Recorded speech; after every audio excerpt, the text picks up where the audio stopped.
Apat ang nasawi sa landslide sa Baguio City dahil sa walang patid na malakas na pag-ulan dulot ng habagat. Minamadali na rin ng rescue team ang paghahanap sa 6 na iba pang nawawala. Yan ang tinutukan ni Christine Sabaway ng PTV.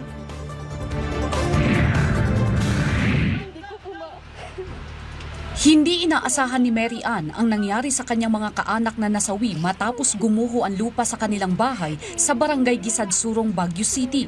Ayon kay Mary Ann, nakausap pa niya ang isa sa kanyang mga kaanak bago naganap ang pagguho.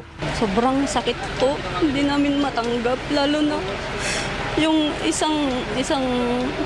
yung pamangkin ko, bali kasama ko siya araw-araw doon, pati yung bata. Kasi siya bumubuhay sa anak niya. Marami na pong tumulong sa amin po, marami na po. Kaya nagpapasalamat po ako sa mga tumulong sa amin.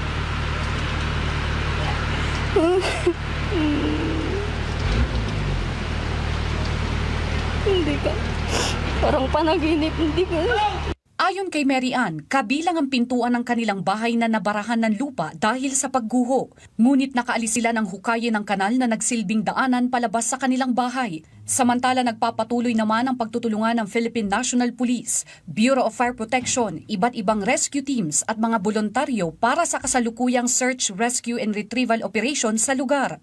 Kaninang umaga na itala ang 4 na katao na nasawi. Nasagip naman ang 3 na agad na dala sa pagamutan habang kasalukuyan pang hinahanap ng mga otoridad ang 6 na individual. Ngayong hapon bandang alas 2:52, na-retrieve ang 2 taon na batang babae. 4 pa ang pinaghahanap na kinabibilangan ng 4 na adults at 2 bata. 3 tahanan ang natabunan na kinabibilangan ng tinatayang 14 na katao dakong alas 7 kagabi. Ayon kay Mayor Benjamin Magalong, dahil sa walang humpay na buhos ng ulan, naabisuhan ng mga residente sa lugar na pansamantalang lumikas dahil landslide-prone area ang lugar. Actually, itong lugar na to, prior to the incident, nasabihan na sila ng barangay na mag-evacuate. Sometimes, people feel comfortable. Matagal na kami rito. Wala naman nangyayari rito. Mas malalakas pa yung mga ulan noon. Hindi mo rin masisi, siyempre. Sanay sila. So, nakakalungkot nga lang.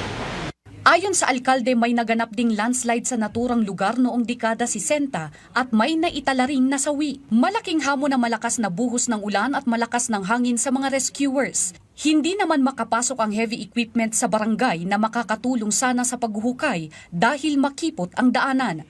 Lumikas na rin ang ilang residente sa naturang barangay malapit sa gumuhong lugar. Hoping na sana yung 6 na missing pa, someone is still out there, waiting to be saved. Kaya naman nakita nyo, kahit na matindi yung ulan, lalo na kagabi, kanina madaling araw, matindi yung ulan. At napakadelikado ng lugar na yan, looking at the slope. Hindi bumibigay yung ating mga rescuers. So, pa rin kami. We're still hopeful na baka makarecover pa kami ng mga buhay sa kanila. Naabisuhan ng mga residente malapit sa landslide-prone areas na lumikas at agad tumawag sa 911 kung may emerhensya. Para sa Integrated State Media, Christine Bornola Sabaway ng PTV.